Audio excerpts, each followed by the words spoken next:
Welcome to Unleash Leadership, the podcast where bold leaders and changemakers come together to share their stories, strategies, and insights for creating a lasting impact on society. Carla Blanco is your host. For over 28 years, she has been navigating the complexities of the corporate and government worlds, a journey that's taught her that authentic leadership isn't just about climbing the ladder, it's about lifting others as you rise. Along the way, she uncovered the unwritten rules that drive success, the ones no one tells you about, but that can define your career and legacy.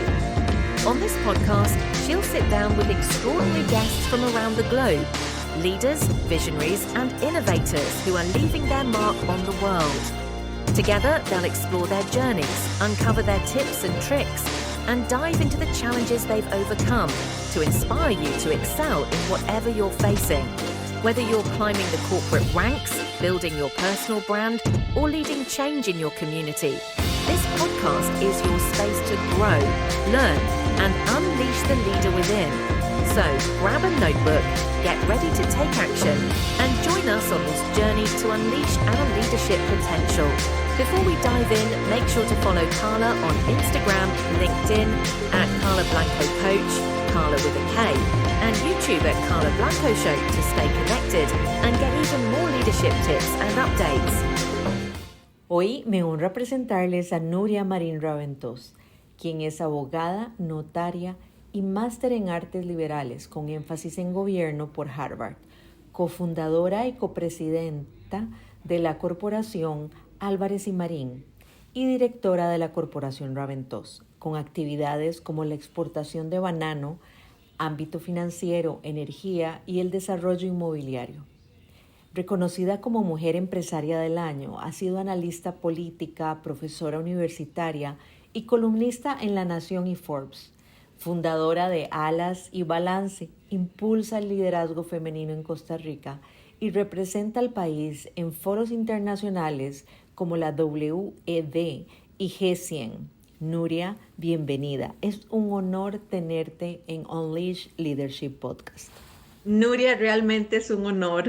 Por favor, contanos sobre tu historia, la niñez, los amigos que influyeron en tu camino y lo que nos quieras compartir.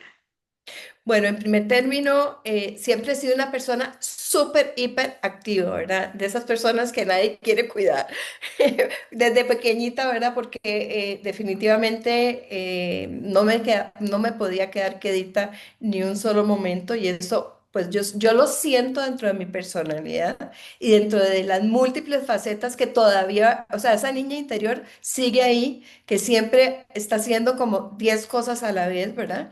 Y asumiendo más responsabilidades. En la escuela yo soy de Paseo Colón, yo creo que mi familia fue de los últimos habitantes del Paseo Colón. De hecho, mi mamá murió ahí, quería pues fallecer.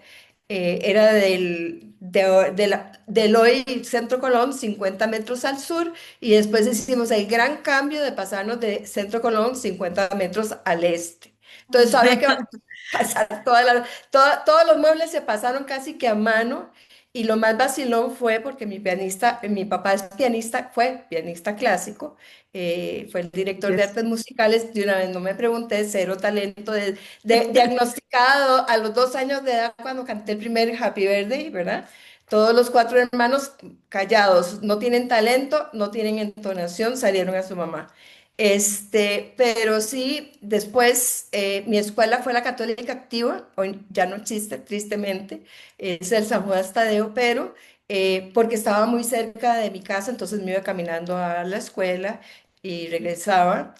Fui muy buena estudiante en la escuela, en el colegio, eso que decían fresa verde. Fui primer promedio en el colegio de los 5 años, y era muy deportista. Entonces, como es en la escuela, o sea, deportista de alto rendimiento, varios campeonatos nacionales, en el colegio también, o sea, la misma personalidad, estudiante, era jugadora de baloncesto, seleccionada nacional, primeras divisiones a los 15 años. No me metí en política, pero sí teníamos un grupo que se llamaba Acción Cívica, que tenía un colegio muy lindo. Yo después me pasé al San Clair cuando estaba en el colegio y teníamos una directora que todo decía que sí.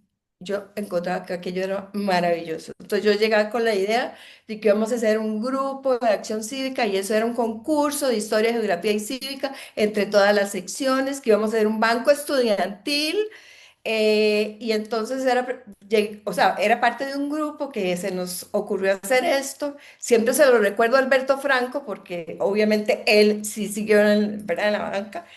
Y siempre buscando como muchas actividades, pero muy rara, porque por ejemplo, bueno, también tenía novio, ¿verdad? Muy importante, no es que era Había lerda tiempo. y aburrida.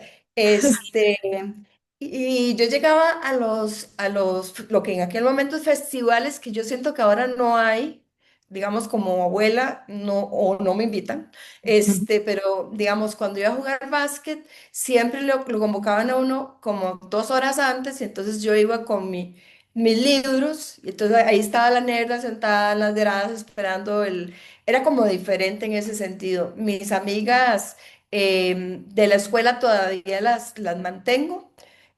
Todas son sobresalientes. Una es una CFO en Estados Unidos, fue CFO en H.B. Fuller.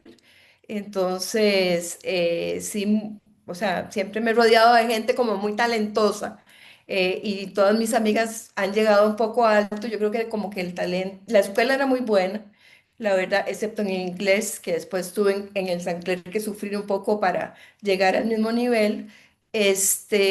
Y bueno, con mis amigas del colegio, menos porque ya tenía novio. Y cuando uno tiene novio y está en el colegio y está con tantas actividades, de la prioridad es el novio, porque yo tenía, ok, primero mi familia, segundo el estudio, tercero el deporte y usted está de cuarto. Si usted acepta esos términos, este, podemos jalar. Entonces, bueno, terminé el colegio, cumplí mi sueño de ser valedictorian y luego entré a la universidad un poco confundida de qué es lo que quería estudiar. Estudié derecho, que comencé entonces estudiando, bueno, estudios generales, lógico, todas esas materias, eh, luego derecho y periodismo. Pero periodismo yo quería ser columnista y columnista de la Nación, no columnista de cualquier medio, porque mi abuelo era columnista de la Nación y yo siempre veía a mi mamá que recortaba las columnas ¿verdad? Mi abuelo es José Marín Cañas, es un escritor muy reconocido con todos los premios nacionales, pero yo siempre me acordaba de ese ritual de la columna.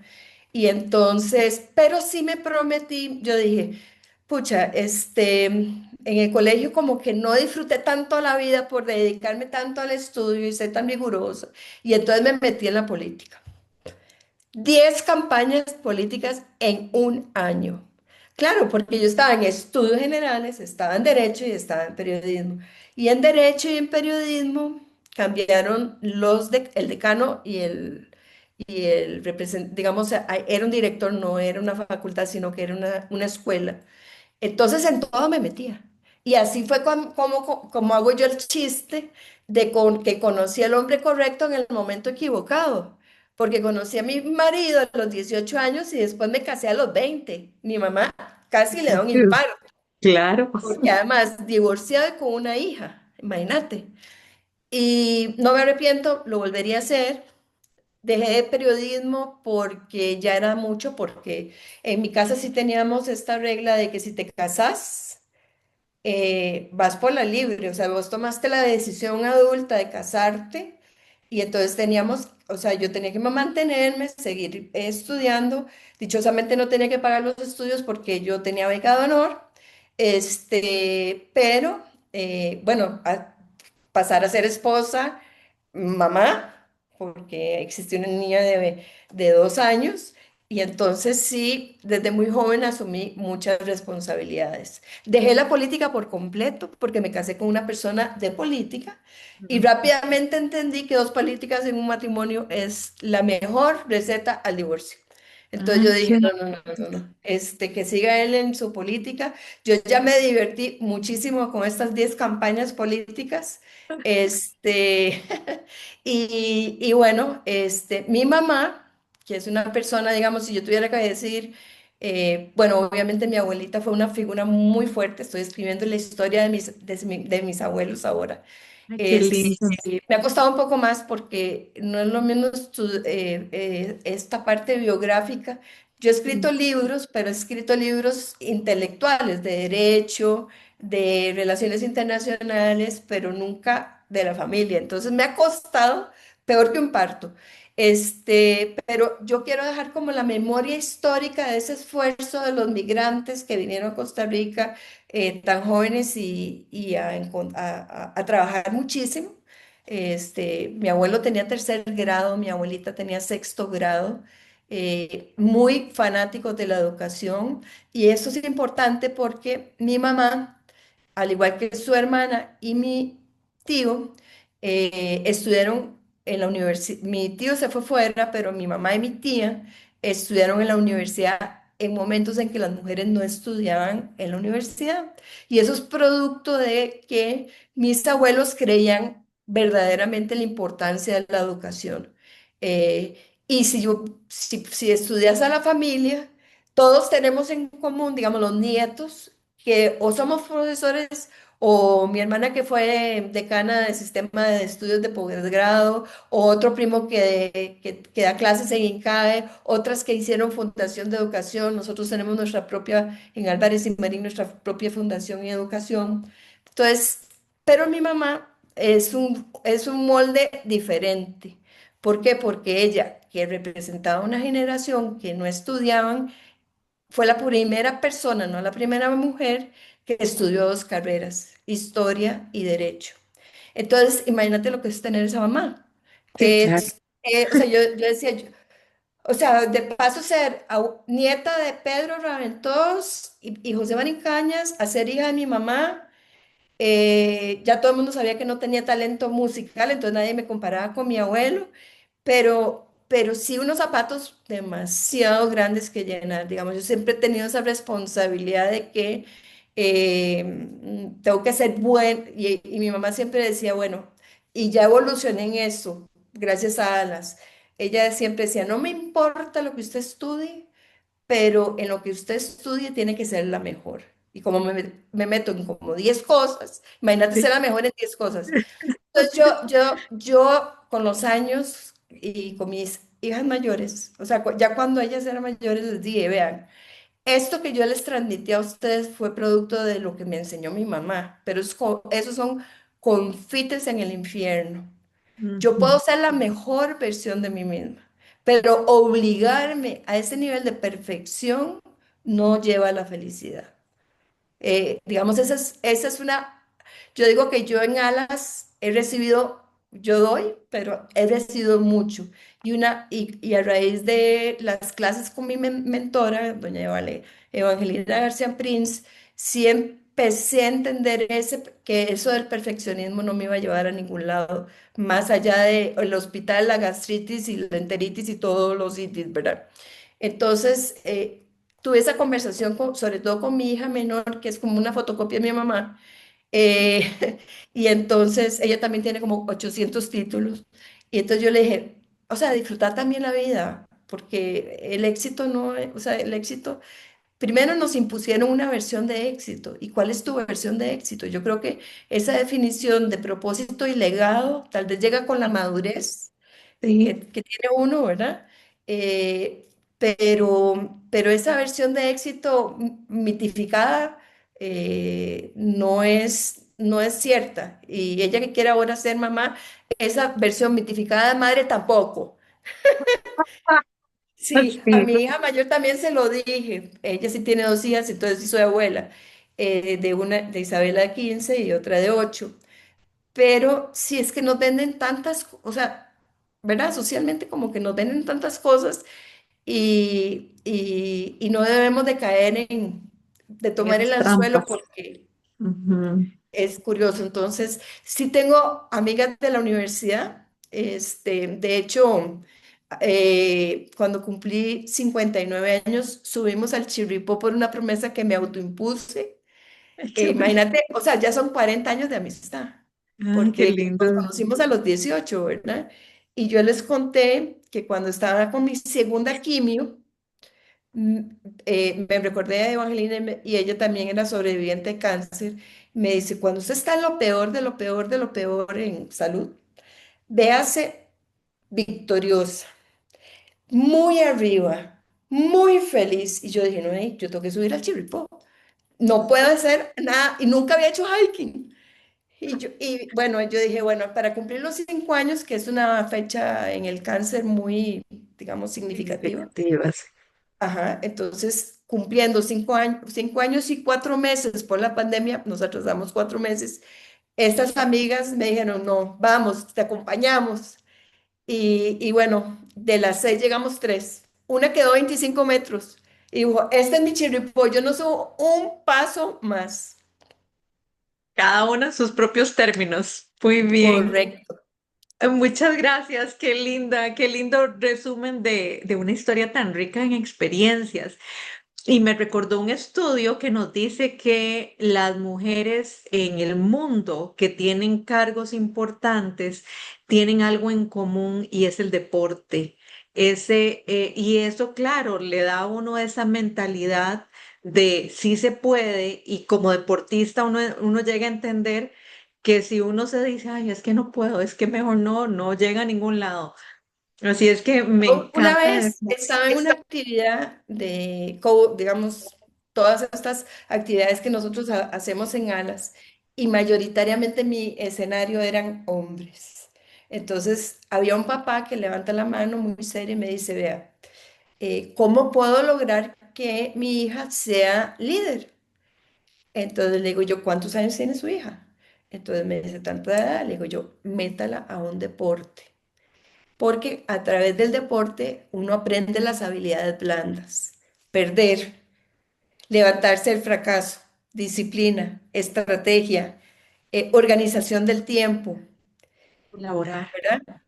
Entonces, efectivamente, yo creo que es la mejor, eso de el temor al fracaso o el temor al riesgo, que lo ves en tantas mujeres, en las líderes no lo ves. Y es Ujú. que normalmente yo una vez me puse a ver en alguna, o en alguna de las actividades que probablemente estabas vos, de Forbes, ¿verdad? Una de esas que se encuentra uno con todo el mundo, ¿verdad?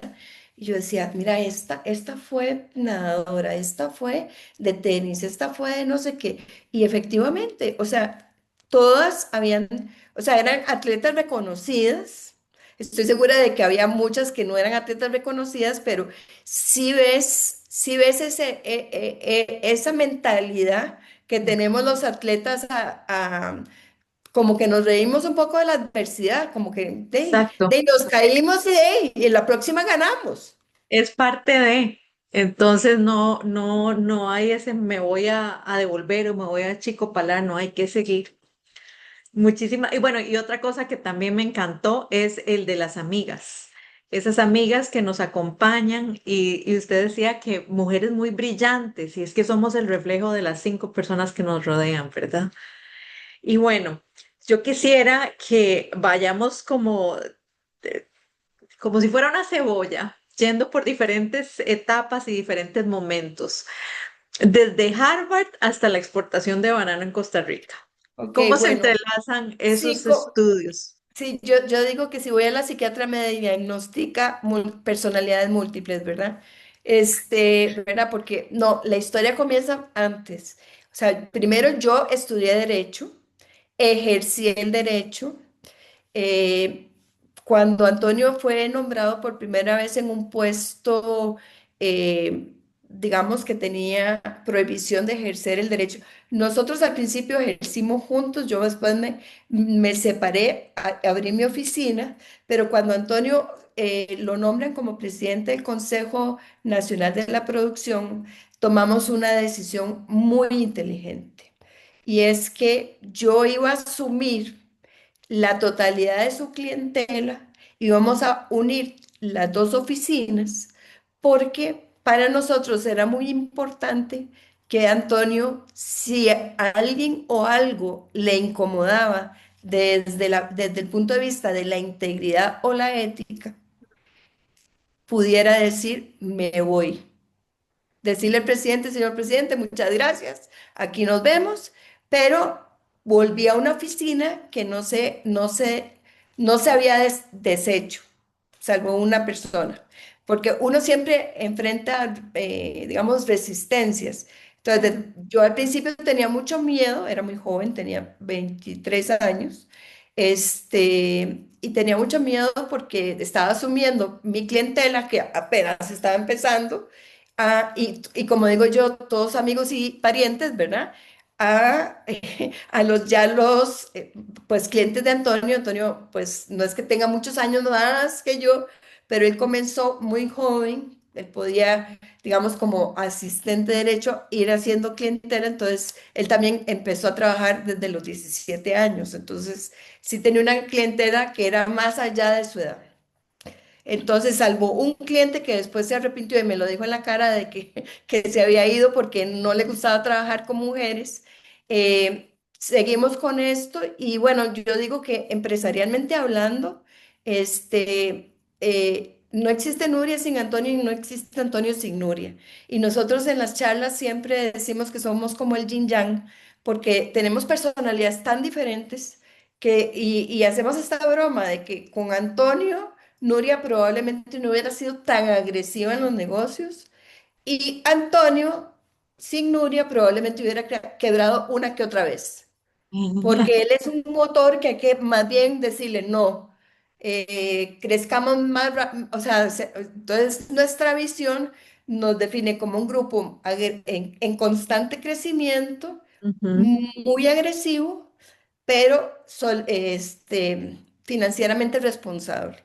Entonces, cada palabra en esa misión está pensada y yo digo, ahí está Antonio, aquí está Nuria. La financieramente responsable soy yo. ¿Verdad? Y después todo lo que tiene que ver con nuestros colaboradores, el talento, la excelencia y todo eso, que somos la combinación de los dos. Entonces, todo lo que yo te cuente de aquí en adelante es un triunfo de los dos. Nuestro 30 aniversario comienza con dos semillas y un árbol con un montón de bolitas. Cada bolita es un emprendimiento. Ok. Cuando, cuando Liberación Nacional pierde las elecciones, sentados en la meseta del jardín de don Oscar Arias, así para ponértelo literalmente, me dice Antonio, yo tenía una frustración, porque yo soy muy competitiva, claro, deportista, ¿verdad? Exacto. Entonces, yo sentía que muy bien, muy bonito, ya era mamá, ya jugaba en grandes ligas en derecho, porque claro, el hecho de coger todos los clientes de Antonio, de repente hice un crecimiento exponencial porque tenía responsabilidades mucho más fuertes para mi edad.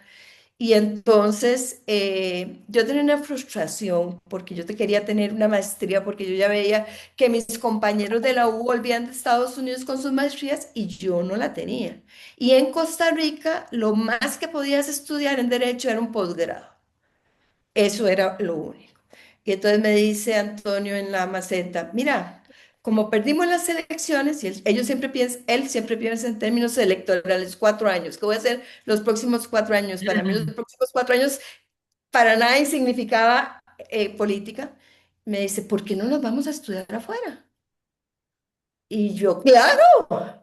O sea, dice que despertó un monstruo. O sea, yo no lo dejé, sí, o sea, a partir de ese momento es, ok, sí, sí, o sea, y además Antonio tenía una ventaja que era que, como él había sido ministro de dos carteras de Oscar Arias, cuando Oscar era el Premio Nobel de la Paz, entonces estamos hablando de febrero, él manda sus papeles a la universidad Ah, sí. y, o sea, se saltó todos los procedimientos porque ya todos los términos se habían pasado. Lo recibió el dean de las dos universidades, o sea, él fue recibido en el Harvard Kennedy School, que es el de donde van los políticos. Digamos, no estoy demeritando, pero es un programa que van los políticos de América Latina. Y fue admitido con beca, con la beca Oscar Arias. Y fue admitido en Derecho sin beca. ¿Ok? Entonces, qué difícil decisión. Ujú. Harvard, el Kennedy School o el Law. Y mi cuñado, que había estudiado fuera, nos recomendó que fuera el Law, porque Antonio tenía la idea de volver al ejercicio profesional y Ujú, además una claro, maestría en Derecho es mucho más, o sea, si tenemos que salir del país por alguna razón, iba a ser mejor reconocido que la otra. Pero ¿qué pasa con Nuria? Están sí, todos los términos vencidos. Y entonces yo tuve que tomar una de las decisiones más difíciles de mi vida. Así, literalmente. Difíciles no, valientes.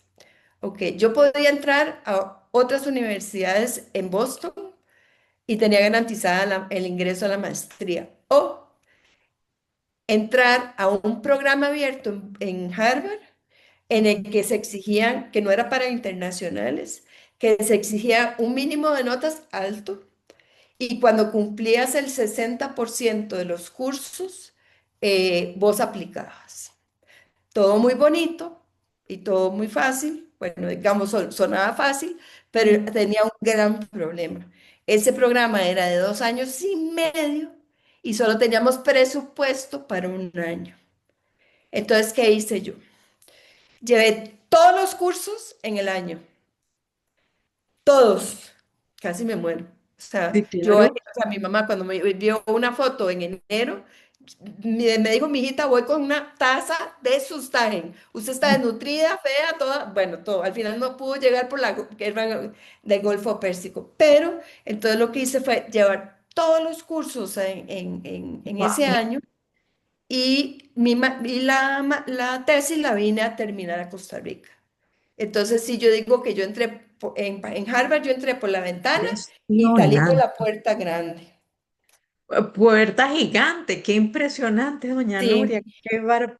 y yo recibí la admisión, digamos, oficial digamos, porque ahí los términos son como, ellos muy histéricos, ¿verdad?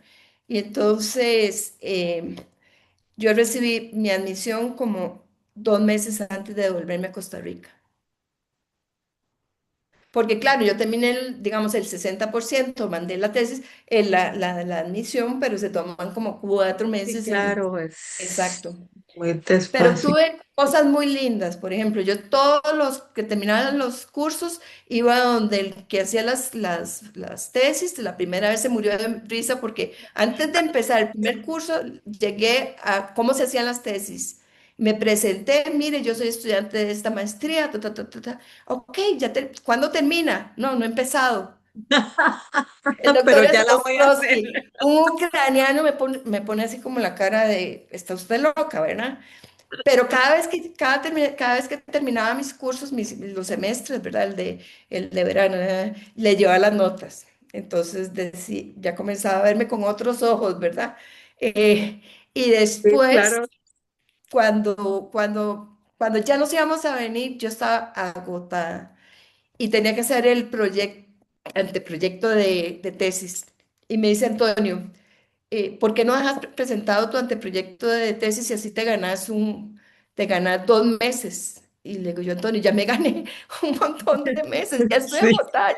Es que no te das cuenta de todo el esfuerzo que el estoy. esfuerzo, sí, Bueno, claro. se lo presenté, a los 3 días lo aprobó y Oh, wow.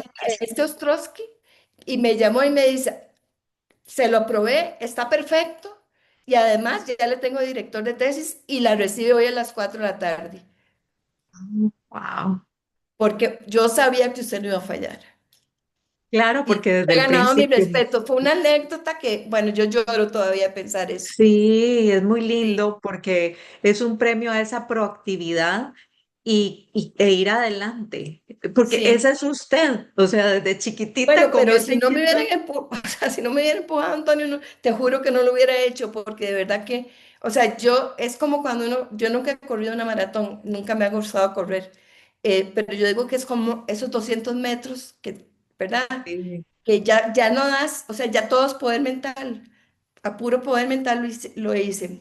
Llegamos a Costa Rica, Antonio no se halla en el ejercicio del derecho y comenzamos a buscar una actividad empresarial que pudiera ser interesante para los dos y que nos permitiera para él, eh, ¿Qué fue lo que pasó? En esos 6 meses comenzaron a llegar muchos clientes que nos buscaban por las razones equivocadas.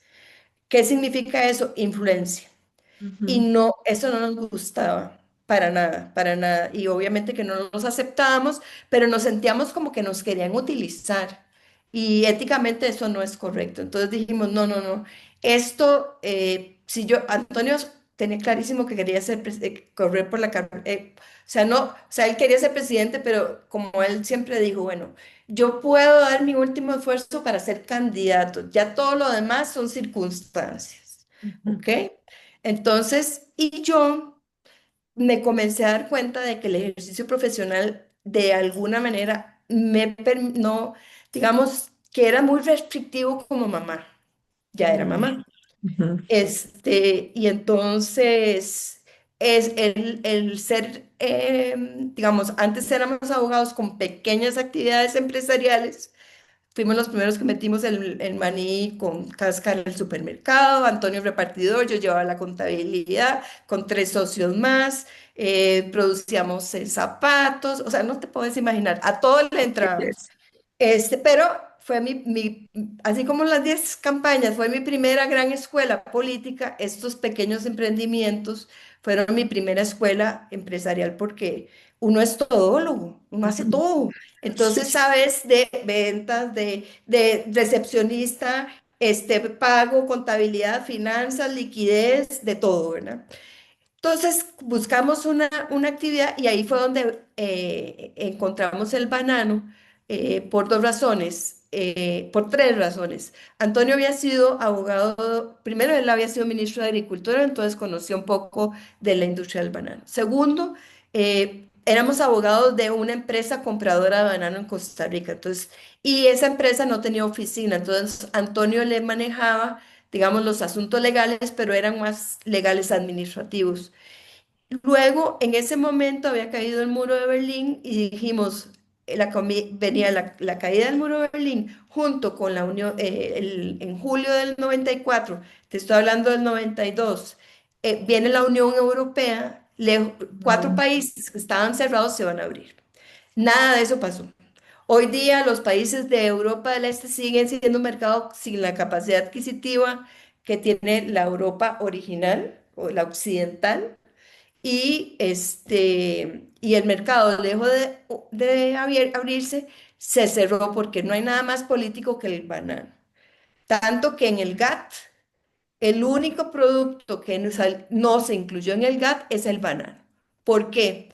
Porque los de Martinica y Guadalupe son tan franceses como los parisinos.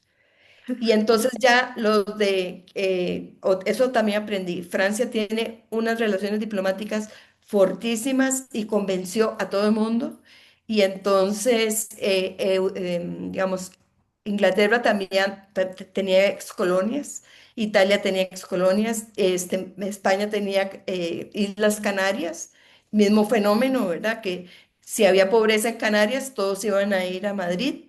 Entonces se cerró el mercado. Tuvimos la suerte de que nuestro comprador era mitad jamaiquino e inglés y entonces teníamos de esas casualidades y también es suerte, porque nosotros cambiamos a una empresa grande por por esta empresa, porque hablábamos de tú a tú con el CEO.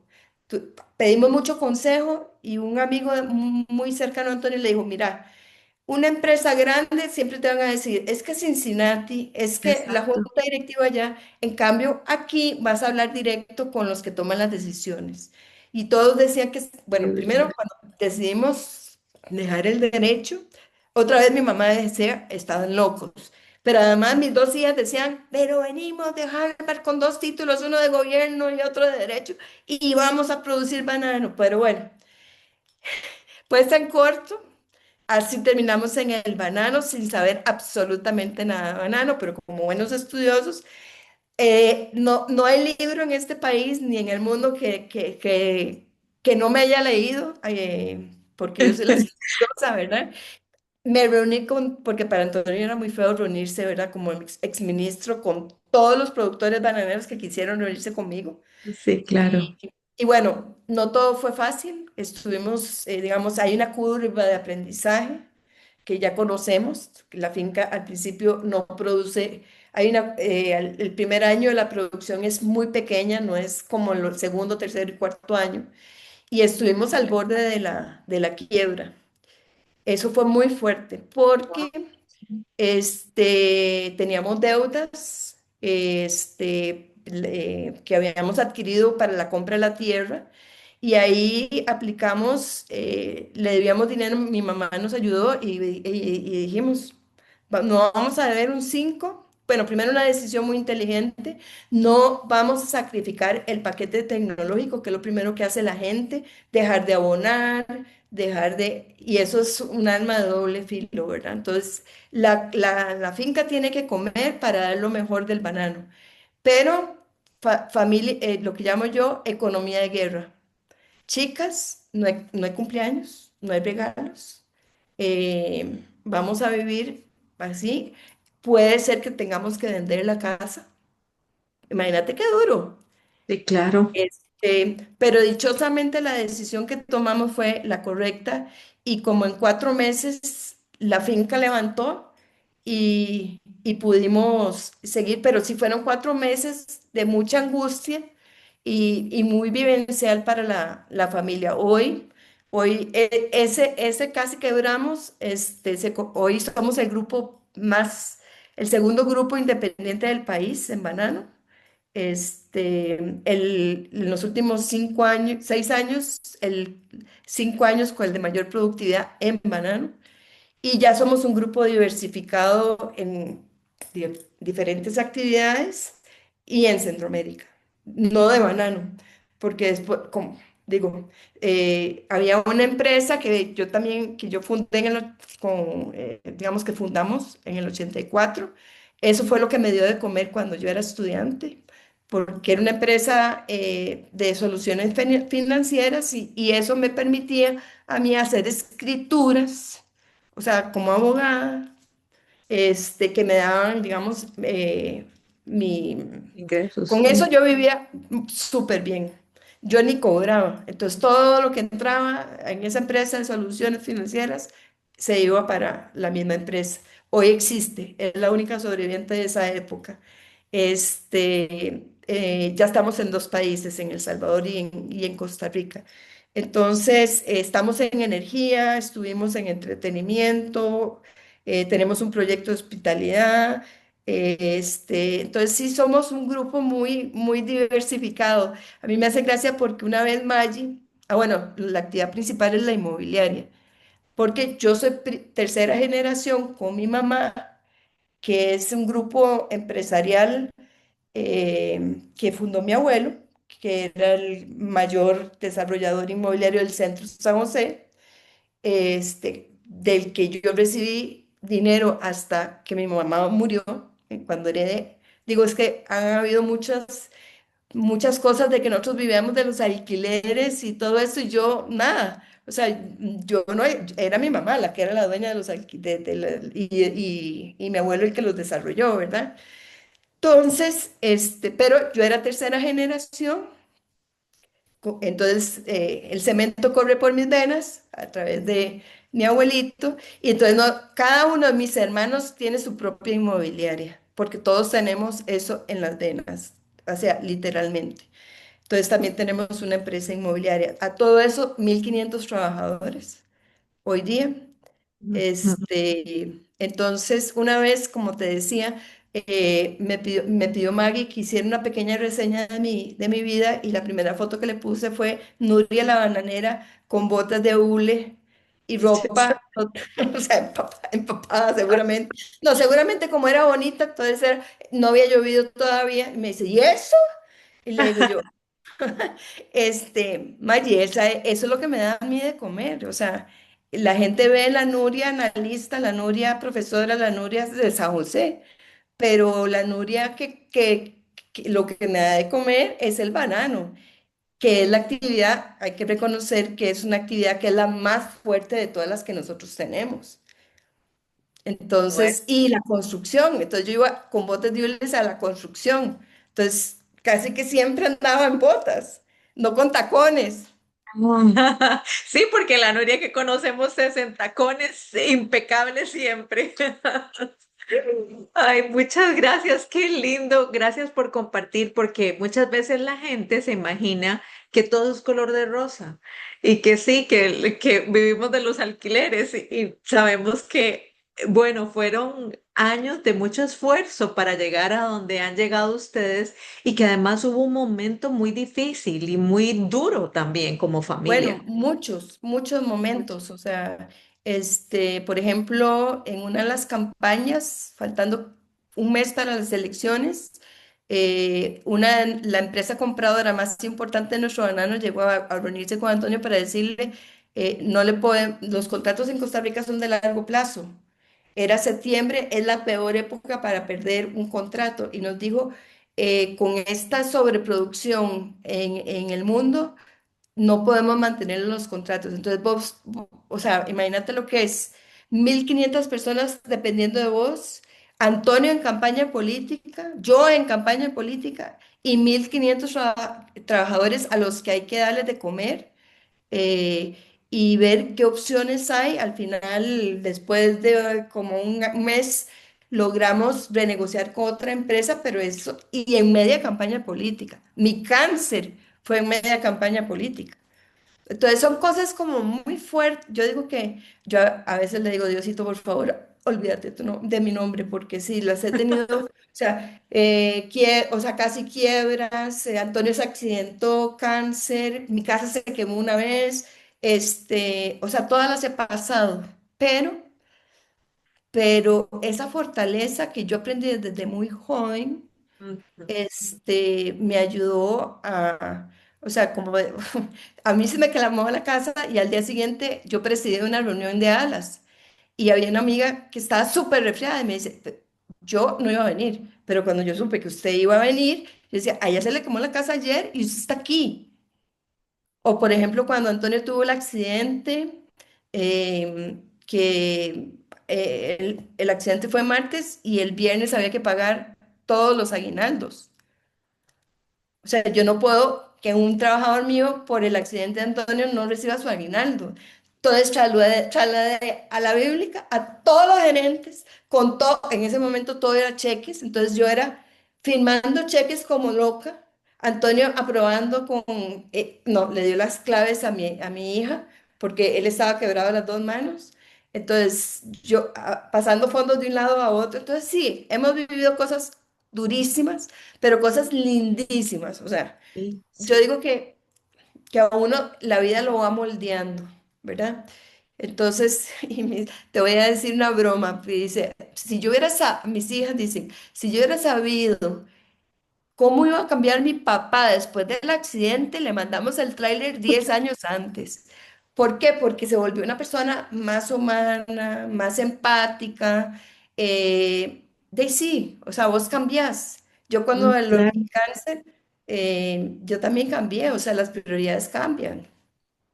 Entonces, ¿Cuáles sí, las lecciones que rescataría de esos momentos difíciles, tan difíciles porque realmente ni siquiera me los puedo imaginar? El accidente fue una cosa espantosa y un cáncer es definitivamente algo que toca entrañas. ¿Y sí, cuáles son esos ok, aprendizajes?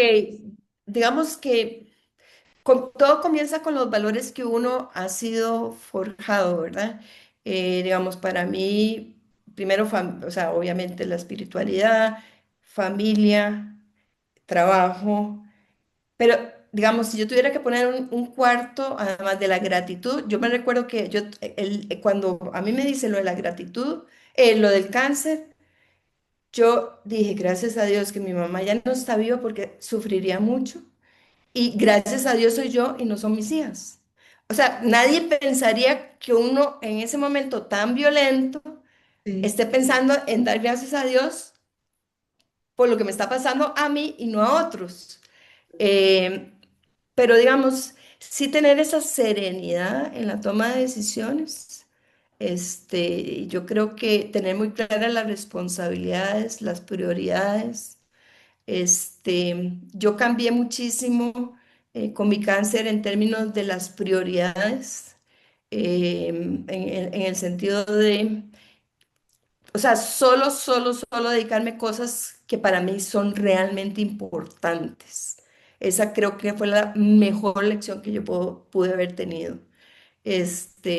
Porque a veces perdemos, y bueno, y definitivamente ya no te enojas. O sea, la vida me fluye como tan fácil. O sea, yo ya no me enojo por nada que no sea verdaderamente importante, porque eso es un desperdicio de energía que, o sea, uno dice, yo por todas las que he pasado, esto Sí, no es nada.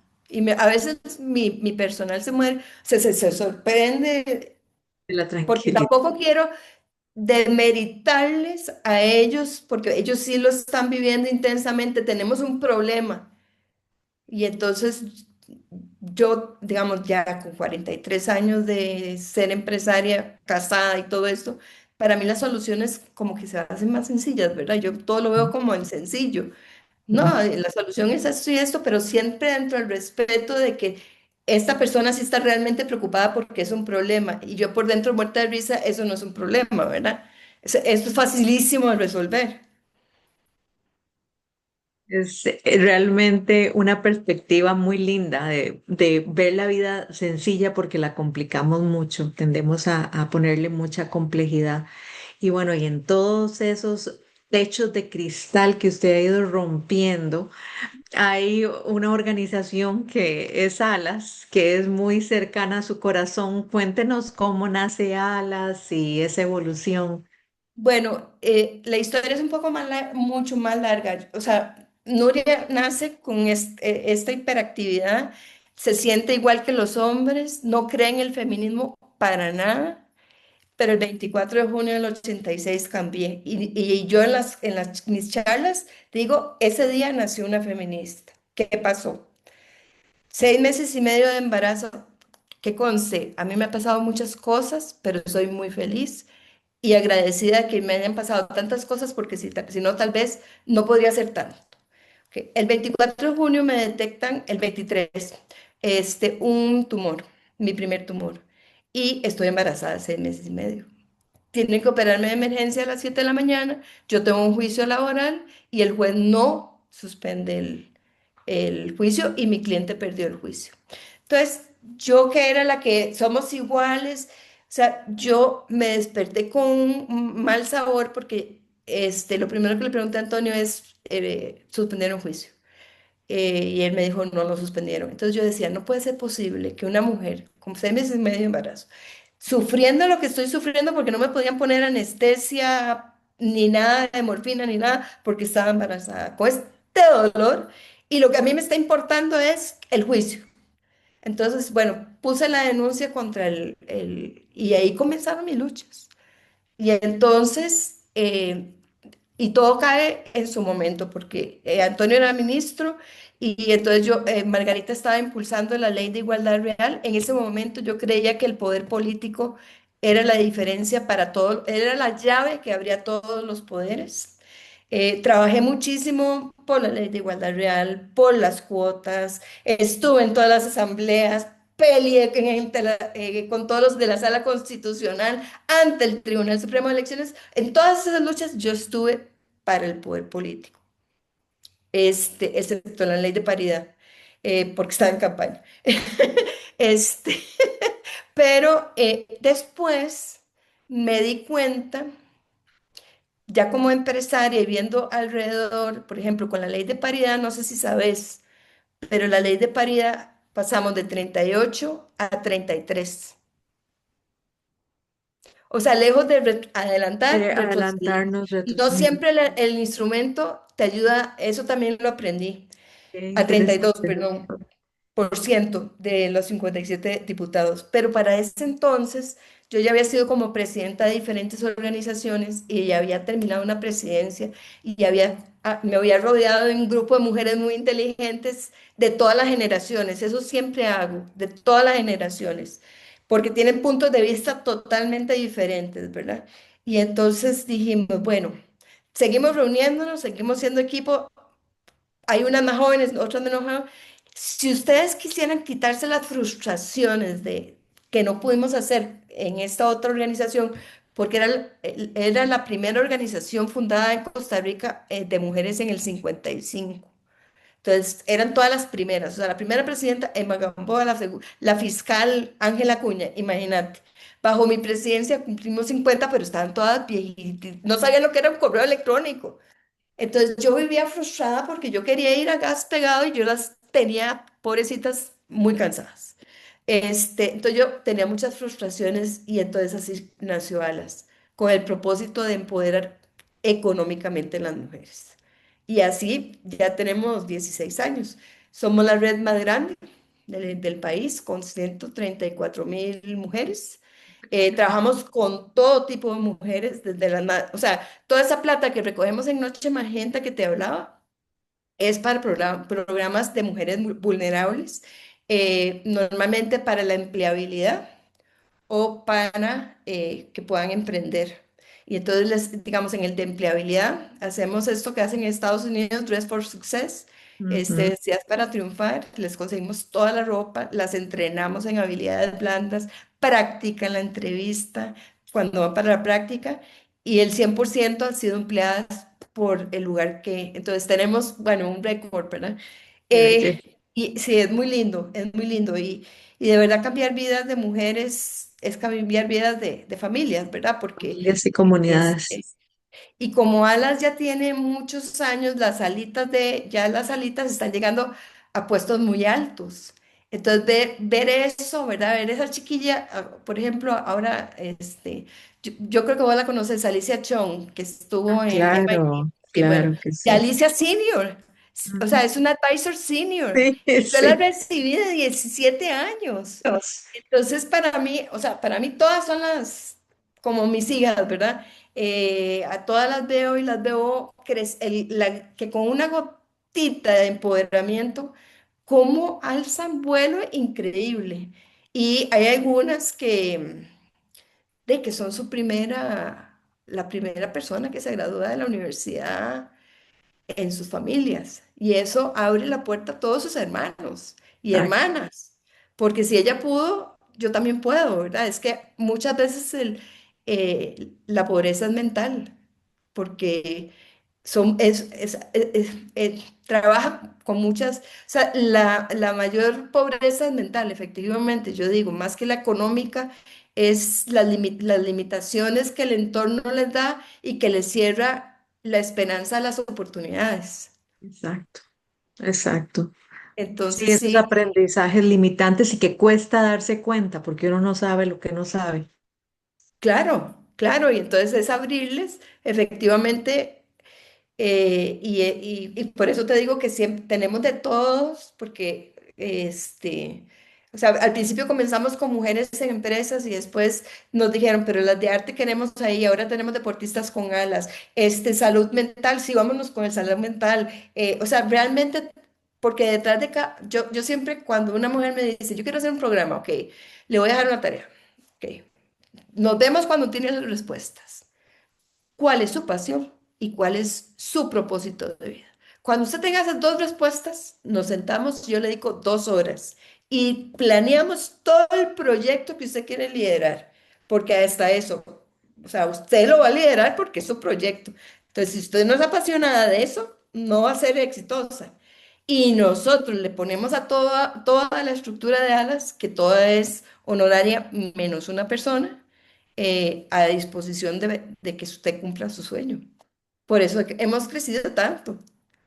Pero también es ese empuje, ese sacar tiempo donde no hay, porque todas sus ocupaciones, todos sus negocios, y usted además es coach y se da de corazón y vive pensando en cómo conecta a las mujeres unas con otras y sigue creciendo.